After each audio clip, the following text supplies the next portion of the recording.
Hello दोस्तों, मैं प्रशांत शुक्ला स्वागत करता हूं मेरे यूट्यूब चैनल प्रशांत मैथ्स पर। दोस्तों, हम KVS, NVS, EMRS, TGT maths और एमपी वर्ग 2 के लिए मैथ पढ़ रहे हैं। हमारा टॉपिक चल रहा है अर्थमेटिक प्रोग्रेशन समांतर श्रेणी। आज इस टॉपिक पर हमारा 7th और लास्ट लेक्चर है।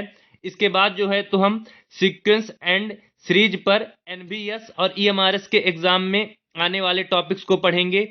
तो आज जो है तो केवीएस और एमपी वर्ग 2 मैथ्स का समांतर श्रेणी का लास्ट लेक्चर है। तो चलिए शुरू करते हैं। आज के लेक्चर में हम कुछ मिसलेनियस क्वेश्चंस करेंगे, कुछ विविध प्रश्न करेंगे। तो आज का हमारा जो पहला क्वेश्चन है वह है, अमित ने 1995 में 5000 के मासिक वेतन पर कार्य आरंभ किया और प्रत्येक वर्ष 200 की वेतन वृद्धि प्राप्त की। किस वर्ष में उसका वेतन 7000 हो गया? तो देखिए, इस क्वेश्चन में क्या बोला गया है। 1995 में अमित का वेतन कितना था? 1995 में अमित का वेतन था 5000। फिर इस क्वेश्चन में बोला गया है कि प्रत्येक वर्ष उसके वेतन में 200 की वृद्धि हो रही है। तो 96 में अमित का वेतन क्या हो जाएगा? 200 बढ़ जाएगा, 5200 हो जाएगा। 97 में फिर 200 बढ़ जाएगा, क्या हो जाएगा? 5400 हो जाएगा।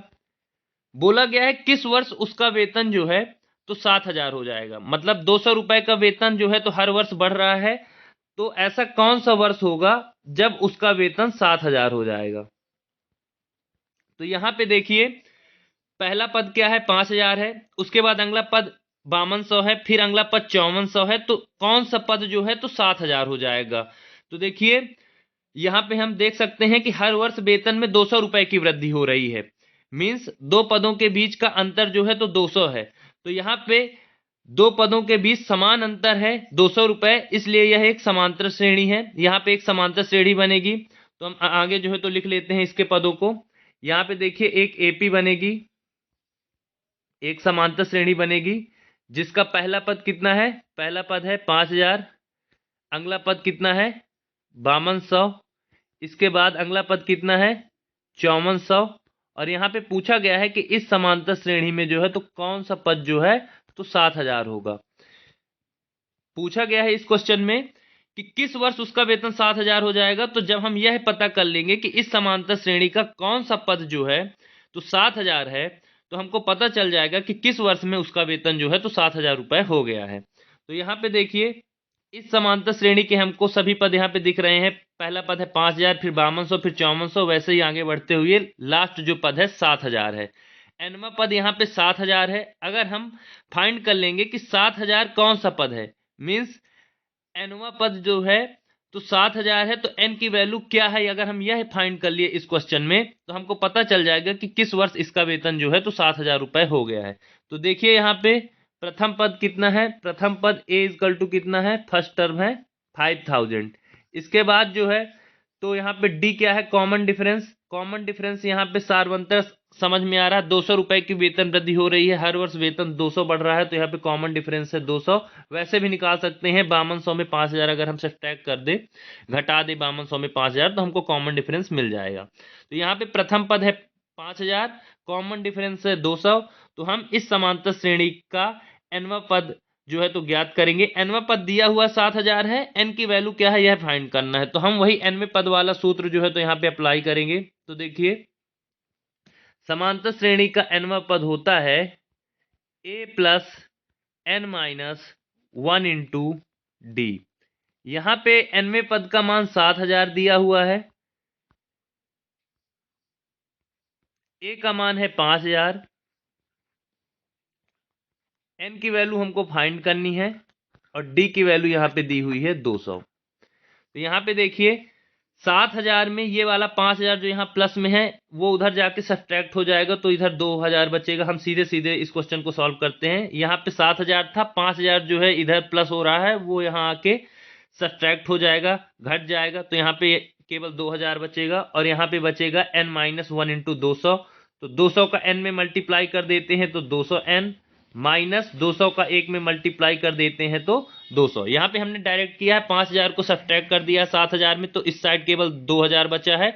और वहां पे हमने 200 में अंदर ब्रैकेट में 200 को मल्टीप्लाई कर दिया है, तो 200 गुणे n 200n, माइनस 200 गुणे 1 200। इसके बाद हम इस क्वेश्चन को सॉल्व करेंगे। आगे देखिए, ये जो -200 है तो यहाँ पे जाके ऐड हो जाएगा, प्लस का 200 हो जाएगा, तो ये हो जाएगा 2200। 2000 में ये वाला 200 जो इधर माइनस में था ये उस साइड जाके प्लस हो जाएगा, तो क्या हो जाएगा 2000 + 200 2200, और यहाँ पे बचेगा 200 n। अब हमको n की वैल्यू फाइंड करनी है, तो n की वैल्यू हो जाएगी 2200 में जो है तो 200 क्या हो जाएगा, नीचे डिवाइड हो जाएगा। देखिए यहाँ पे 2200 इक्वल टू कितना था, 2200 इक्वल टू था 200n, तो n इक्वल टू क्या हो जाएगा 2200 में 200 क्या हो जाएगा, डिवाइड हो जाएगा। तो यहाँ पे ये जीरो कट गए आपस में, और 11 × 222 होता है, तो यहाँ पे n की वैल्यू क्या आ गई 11। तो देखिए इस श्रेणी का 11वां पद 7000 होगा, इस श्रेणी का 11वां पद 7000 होगा। तो हम अब बता सकते हैं कि कितने वर्षों बाद जो है तो इसका वेतन 7000 हो जाएगा। तो देखिए 1995 में 5000 था, और 1995 में वेतन 5000 था, और ये 5000 प्रथम पद था। तो जैसे इस श्रेणी में टोटल 11 पद आए हैं, तो हम 5000 को भी जो है एक पद मानेंगे, क्योंकि हम 5000 को प्रथम पद एज्यूम किए थे। तो यहाँ पे 5000 भी इस श्रेणी का एक पद ही है। तो 11वां पद 7000 है, मीन्स 5000 को छोड़कर बाकी के कितने पद बचे, 10 पद बचे।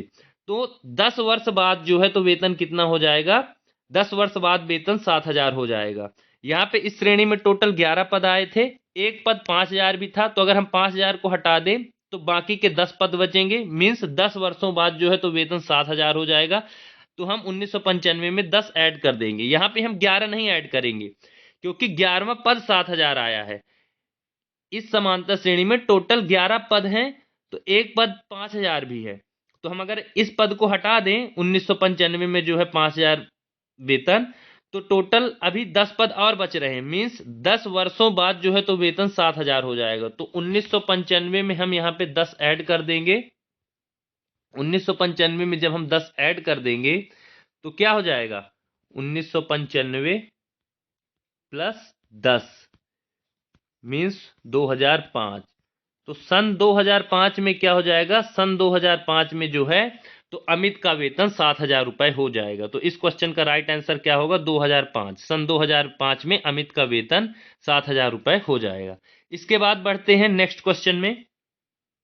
इस क्वेश्चन में बोला गया है ऐसे प्रथम 40 धन पूर्णांकों का योग ज्ञात कीजिए जो कि 6 से विभाज्य है। तो प्रथम 40 धन पूर्णांक जो कि 6 से विभाज्य हैं क्या क्या हो सकते हैं, पहला तो 6 ही हो सकता है, क्योंकि 6 6 से डिवाइड हो जाता है। इसके बाद अगला 12, इसके बाद अगला 18, और ऐसे ही बढ़ते हुए 40वां क्या होगा, 46 जा होता है 240। तो 40वां धन पूर्णांक जो कि 6 से विभाज्य क्या हो जाएगा, 240। तो यहाँ पे भी एक एपी बन रही है, देखेंगे, क्योंकि हर पद के बीच क्या अंतर है, हर दो पदों के बीच, मतलब प्रत्येक दो पदों के बीच यहाँ पे 6 है डिफरेंस। यहाँ पे 12 और 6 के बीच भी 6 डिफरेंस है, 18 और 12 के बीच भी 6 डिफरेंस है। मतलब यहाँ पे कॉमन डिफरेंस जो है सार्वंतर कितना आ रहा है, 6 आ रहा है ना। प्रत्येक दो पदों के बीच जो है डिफरेंस समान है, 6 ही है प्रत्येक दो पदों के बीच डिफरेंस। तो ये भी एक समांतर श्रेणी है। तो देखिए यहाँ पे यह एक समांतर श्रेणी बन गई, और यहाँ पे बोला गया है कि प्रथम 40 धन पूर्णांकों का योग, मीन्स ये जो 6 से लेके 240 तक ये पद हैं, इन सभी का हमको योग निकालना है। तो यहाँ पे देखिए एक एपी बन रही है, इसका फर्स्ट टर्म मीन्स प्रथम पद और लास्ट टर्म दिया हुआ है, एन की वैल्यू भी दी हुई है। तो हम यहाँ पे समांतर श्रेणी के एन पदों के योग का कौन सा फॉर्मूला यूज करेंगे, हम समांतर श्रेणी के योग का इसमें फॉर्मूला यूज करेंगे, S = n/2 a + l। यही हमसे पूछा गया है कि ये जो समांतर श्रेणी बन रही है इसमें सभी पदों का योग ही पूछा गया है। क्वेश्चन में पूछा गया था ऐसे प्रथम 40 धन पूर्णांकों का योग ज्ञात कीजिए जो 6 से विभाज्य है। तो प्रथम 40 धन पूर्णांक जो 6 से विभाज्य क्या क्या हो गए, 6, 12, 18, ऐसे ही आगे बढ़ते हुए 240 तक होंगे, और इन सब का हमको योग निकालना है, मतलब समांतर श्रेणी के n पदों का योग निकालना है। तो यहाँ पे हम ये वाला फॉर्मूला इसलिए अप्लाई किए क्योंकि यहाँ पे फर्स्ट टर्म और लास्ट टर्म दोनों दिया हुआ है, तो हमको डी की जरूरत नहीं है, तो हम सीधे ये वाला फॉर्मूला यूज लेंगे समांतर श्रेणी के n पदों के योग का, S = n/2 ए प्लस एल मीन्स प्रथम पद प्लस अंतिम पद। तो आगे अब यहाँ पे हम ये सारी वैल्यू यहाँ पे इस फॉर्मूले पे रख देते हैं। तो देखिए एस इजकल टू क्या हो जाएगा, एन की वैल्यू है 40 क्योंकि टोटल कितने पद हैं 40, तो 40/2 ए प्लस एल, तो पहला पद है 6 और एल यानी लास्ट पद है 240। अब यहाँ पे आगे इसको हम सॉल्व कर लेते हैं। तो क्या हो जाएगा 40/2 होता है 20 इंटू 240 में 6 ऐड करेंगे तो 246 आएगा। अब हम इसको अगर मल्टीप्लाई करते हैं तो 26 जा होता है 120, तो यहाँ पे 0 आया, 12 कैरी किए, 24 जा 80 होता है, 80 और 12 होता है 92, तो यहाँ पे 2 आएगा, 9 कैरी किए, 22 जा होता है 40 और 40 में 9 ऐड किए तो 49 आ गया। मीन्स इस क्वेश्चन का राइट आंसर है 4920। क्वेश्चन में पूछा क्या गया था एक बार फिर से समझ लेते हैं। ऐसे प्रथम 40 धन पूर्णांकों का योग पूछा था जो 6 से विभाज्य हैं। तो प्रथम हम 40 धन पूर्णांक लिख लेंगे जो 6 से विभाज्य हैं, मीन्स 6 जिनको डिवाइड करता है। तो पहला तो 6 ही हो जाएगा, उसके बाद 12, फिर 18, ऐसे ही आगे बढ़ते हुए 40वां जो पद है वो हो जाएगा 240 क्योंकि 46 जो होता है 240। यहाँ पे एक समांतर श्रेणी बन रही है। इस समांतर श्रेणी में 40 पद दिए हुई हैं, हमको प्रथम पद और अंतिम पद दोनों पूछा है। अब बोला है कि इस समांतर श्रेणी का योग क्या होगा सभी पदों का, तो वही हम फॉर्मूला यूज करेंगे समांतर श्रेणी के n पदों के योग वाला। कौन सा फार्मूला, जिसमें फर्स्ट टर्म और लास्ट टर्म हमको पता होता है, means s equal to n/2 a plus l. यहाँ पे हम वैल्यू रख देंगे सारी, तो हमको इस समांतर श्रेणी के n पदों का योग क्या मिल गया 4920, मीन्स इस क्वेश्चन का राइट आंसर होगा 4920, 4920। इसके बाद अगला क्वेश्चन देखते हैं। इस क्वेश्चन में बोला गया है कि किसी स्कूल के विद्यार्थियों को उनके समग्र शैक्षिक प्रदर्शन के लिए 7 नगद पुरस्कार देने के लिए 700 रुपए राशि रखी गई है। मतलब स्टूडेंट को 7 प्राइज देने हैं, टोटल हमको वहां पे 7 नगद पुरस्कार देने हैं और टोटल जो अमाउंट है वो 700 है। मतलब कि 7 नगद पुरस्कारों के लिए 700 रुपए से ज्यादा हमको खर्च नहीं करने हैं। फिर बोला गया है प्रत्येक पुरस्कार अपने ठीक पहले पुरस्कार से 20 कम है, तो प्रत्येक पुरस्कार का मान निकालना है। तो देखिए बोला गया है यहाँ पे कि प्रत्येक पुरस्कार अपने ठीक पहले पुरस्कार से 20 कम है। तो अगर यहाँ पे पहला पुरस्कार x होगा तो अगला पुरस्कार कितना होगा x से 20 कम, x माइनस 20। इसके बाद अगला और भी 20 कम होगा मीन्स x माइनस 40। इसके बाद अगला फिर से और भी ज्यादा 20 कम होगा x माइनस 60। इसके बाद अगला क्या हो जाएगा 20 और कम x माइनस 80। इसके बाद अगला 20 और कम x माइनस 100 और इसके बाद अगला 20 और कम x माइनस 120। टोटल यहाँ पे 7 पुरस्कार हो गए, x minus 20, x minus 40, x minus 60, x minus 80, x minus 100 और x माइनस 120। यहाँ पे देखिए टोटल कितने पुरस्कार हो गए 7 पुरस्कार हो गए हैं। अब हमको इन 7 पुरस्कारों के लिए 700 से ज्यादा रुपए खर्च नहीं करने हैं।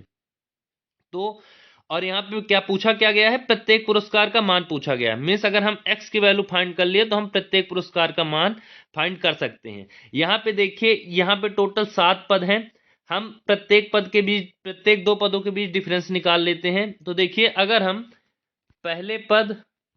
द्वितीय पद और पहले पद के बीच डिफरेंस निकालें तो क्या हो जाएगा x माइनस 20 में हम क्या सब्ट्रैक्ट कर देंगे x, तो यहाँ पे बचेगा माइनस 20।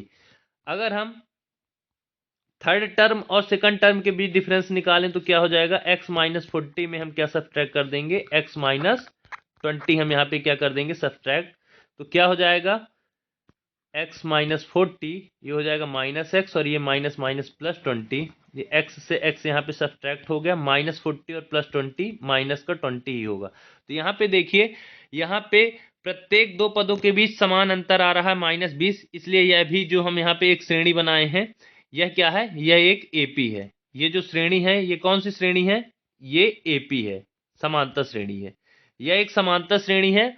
और देखिए यहाँ पे बोला गया है कि ये जो टोटल अमाउंट है सभी पुरस्कारों का वो 700 है। मीन्स यहाँ पे क्या बताया गया है इस समांतर श्रेणी की ये जो सभी 7 पद हैं इनका योग क्या है 700 रुपए है। तो यहाँ पे इस समांतर श्रेणी के सभी 7 पदों का योग बता दिया गया 700 रुपए है। प्रथम पद यहाँ पे x है, हमने कॉमन डिफरेंस निकाल लिया माइनस 20 है।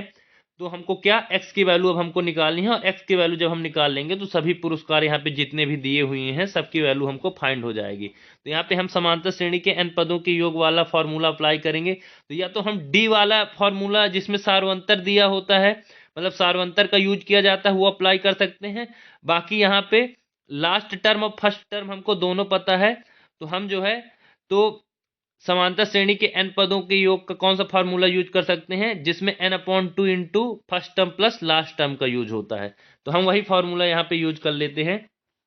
तो समांतर श्रेणी के n पदों के योग का यहाँ पे हम फार्मूला यूज करेंगे, s equal to n/2 first term plus last term. ठीक है ना। तो फर्स्ट टर्म और लास्ट टर्म यहाँ पे क्या है, फर्स्ट टर्म है x और लास्ट टर्म यहाँ पे दिख रहा है, लास्ट टर्म यहाँ पे है x माइनस 120। और टोटल टर्म कितने हैं, टोटल टर्म यहाँ पे 7 हैं। इस समांतर श्रेणी में टोटल 7 पद हैं, और योग पहले से ही बताया गया है कि 700 है। तो ऐसे 700 बराबर क्या हो जाएगा, यहाँ पे बताया गया है कि ये जो सातों पुरस्कार हैं इसके लिए 700 से ज्यादा का अमाउंट नहीं रखना है। मीन्स इन सातों पुरस्कारों का योग 700 है, तो इस समांतर श्रेणी के सभी 7 पदों का योग 700 है। तो समांतर श्रेणी का योग क्या हो गया, एस की वैल्यू हो गई 700। एन की वैल्यू कितनी है, टोटल 7 पद है तो 7/2। ए की वैल्यू कितनी है, एक्स प्लस एल की वैल्यू कितनी है, एक्स माइनस 120। अब हम इस इक्वेशन को सॉल्व करके x की वैल्यू निकाल लेंगे। जब हमको x की वैल्यू पता हो जाएगी तो हमको सभी पुरस्कारों का मान पता हो जाएगा। तो चलिए हम सॉल्व करते हैं नेक्स्ट पेज में, या फिर यहाँ पे डायरेक्ट कर सकते हैं। ये यहाँ पे ये जो 7 है अगर इस साइड लाएंगे तो ये डिवाइड हो जाएगा, तो यहाँ पे हम डायरेक्ट इसको काट लेते हैं। 100 से 1 जा 700 होता है, क्योंकि ये वाला 7 जब हम इस साइड लाएंगे तो ये तो अपने आप डिवाइड हो जाएगा 700 में, तो 100 ही बचेगा। और ये जो 2 है ये क्या होगा, यहाँ पे जाके मल्टीप्लाई होगा, तो 100 2 जा क्या हो जाएगा, 200 हो जाएगा। तो 200 इजकल टू क्या बचेगा यहाँ पे, 200 इजकल टू बचेगा यहाँ पे, देखिए x प्लस एक्स हो जाएगा 2x माइनस 120। तो यहाँ पे क्या बचेगा, 200 इजकल टू 2x माइनस 120। ये माइनस 120 यहाँ जाके प्लस हो जाएगा 200 में, तो क्या हो जाएगा 320 हो जाएगा, और इधर बचेगा 2x। x की वैल्यू हो जाएगी 320/2। तो 16 2 जा 32 होता है, और ये 0। तो x की वैल्यू कितनी आ गई है यहाँ पे, x की वैल्यू आ गई है यहाँ पे 160। तो यहाँ पे हम x की वैल्यू फाइंड कर लिए हैं। तो अब हम सभी पुरस्कारों का मान बता सकते हैं। सभी पुरस्कार क्या थे, पहला पुरस्कार था x, तो x की वैल्यू कितनी हो गई यहाँ पे, x की वैल्यू यहाँ पे हो गई, एक मिनट में इरेज कर लेता हूं, एक मिनट रुकिएगा। x की वैल्यू यहाँ पे कितनी हो गई, x की वैल्यू यहाँ पे आई है 160। इसके बाद जो है तो अगला पुरस्कार कितना था, x माइनस 20 था, अगला हो जाएगा 160 माइनस 20 140। और फिर जो है तो सभी पुरस्कार जो है तो 20 कम ही होते गए हैं पहले पुरस्कार से, है ना। तो यहाँ पे सभी पुरस्कार क्या हो जाएंगे, हम डायरेक्ट लिख लेते हैं 160, फिर 140, फिर 20 और कम करेंगे तो 120, इसके बाद 20 और कम करेंगे तो 100, फिर 20 और कम करेंगे तो 80, फिर 20 और कम करेंगे तो 60, और फिर 20 और कम करेंगे तो 40। यहाँ पे टोटल 7 पुरस्कार हो गए हैं, और सातों की वैल्यू यही रहेगी। तो हम इस क्वेश्चन को कैसे सॉल्व किए एक बार और देख लेते हैं। यहाँ पे बोला गया था इस क्वेश्चन में कि किसी स्कूल के विद्यार्थियों को उनके समग्र शैक्षिक प्रदर्शन के लिए टोटल 7 पुरस्कार देने हैं, और इन 7 पुरस्कारों का टोटल अमाउंट 700 से ज्यादा नहीं होना चाहिए। प्रत्येक पुरस्कार अपने पुरस्कार ठीक पहले पुरस्कार से 20 कम है। तो देखिए पहला पुरस्कार अगर x है पहला अवार्ड, तो अगला प्राइज हो जाएगा x माइनस 20, फिर अगला x माइनस 40, ऐसे ही करके जो 7वां प्राइज है वो हो जाएगा x माइनस 120। यहाँ पे हम देखेंगे दो टर्म के बीच डिफरेंस निकाल के, तो -20 आ रहा है। मीन्स ये जो यहाँ पे ये श्रेणी बन रही है ये एक समांतर श्रेणी है, यह एक समांतर श्रेणी है, एपी है, और इस एपी का फर्स्ट टर्म है x और लास्ट टर्म है x माइनस 120। टोटल यहाँ पे 7 टर्म है इस एपी में, और इस एपी के 7 टर्म का जो सम है वो 700 है, क्योंकि बताया गया है कि इन सातों पुरस्कारों के लिए 700 रुपए देने हैं। तो योग क्या हो जाएगा, इस समांतर श्रेणी के 7 पदों का योग 700 हो जाएगा। हम यहाँ पर x की वैल्यू फाइंड कर लेंगे कैसे फाइंड करेंगे? समांतर श्रेणी के n पदों के योग का क्या फॉर्मूला होता है? s is to n upon two a plus l. a means first term, l means last term. तो यहाँ पे हम सारी वैल्यू रख दिए, तो हम फिर जो है तो इस इक्वेशन को सॉल्व करके x की वैल्यू 160 निकाल लिए। तो अगले पद क्या हो जाएंगे? 160 में हम 20 जो है तो सब्ट्रैक्ट करते जाएंगे, तो यहाँ पे सातों प्राइज की वैल्यू आ गई 160, 140, 120, 100 और 80, 60 और 40। ये जो है तो सातों पुरस्कारों की वैल्यू है। तो आज के लेक्चर में बस इतना ही। आज जो है तो हमारा समांतर श्रेणी का लास्ट लेक्चर था। आगे के लेक्चर्स में हम एनबीएस और ईएमआरएस के एग्जाम में सीक्वेंस एंड सीरीज के जो भी टॉपिक्स हैं उनको कंप्लीट करेंगे। उसकी एक अलग प्लेलिस्ट होगी। तो मिलते हैं आपसे हमारे अगले वीडियो में। Thank you.